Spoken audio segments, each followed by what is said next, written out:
بسم اللہ الرحمن الرحیم۔ آج امت مسلمہ نے رسول اکرم صلی اللہ علیہ وسلم کی ایک عظیم الشان سنت کو چھوڑ کر غیروں کا طریقہ اپنا رکھا ہے، اور جس سنت کو مسلمان چھوڑ بیٹھے ہیں وہ ہے سنت داڑھی رکھنا۔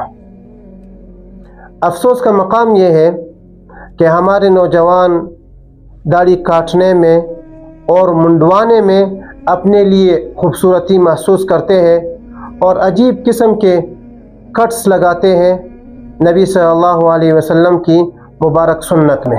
بعض موٹیویشنل سپیکرز نے بھی ہمارے نوجوانوں کو گمراہ کر رکھا ہے کہ بھائی انسان کا دل صاف ہونا چاہیے، نیت صاف ہونی چاہیے، ظاہری شکل و صورت سے کوئی فرق نہیں پڑتا۔ تو یاد رکھیں، یہ بات عقلی لحاظ اور شرعی دونوں لحاظ سے غلط ہے۔ اسلام تو ہمیں یہ سکھاتا ہے کہ انسان کا ظاہر یعنی شکل و صورت اور انسان کا باطن یعنی اخلاق اور کردار، یہ دونوں نبی صلی اللہ علیہ وسلم کے طریقے کے مطابق ہونے چاہیے۔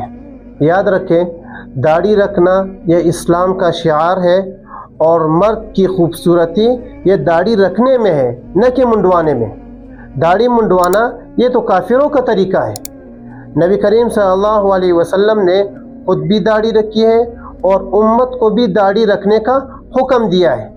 آپ صلی اللہ علیہ وسلم ارشاد فرماتے ہیں کہ مشرکین کی مخالفت کرو، داڑھیوں کو بڑھاؤ اور مونچھوں کو چھوٹا کرو۔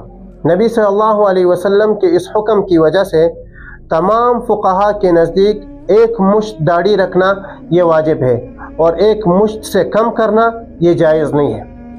جلیل القدر صحابی حضرت عبداللہ ابن عمر رضی اللہ تعالیٰ عنہ جب حج یا عمرہ کرتے تو اپنی داڑھی کو مٹھی میں لے لیتے اور ایک مٹھی سے جو زائد بال ہوتے ان کو کاٹ لیتے تھے۔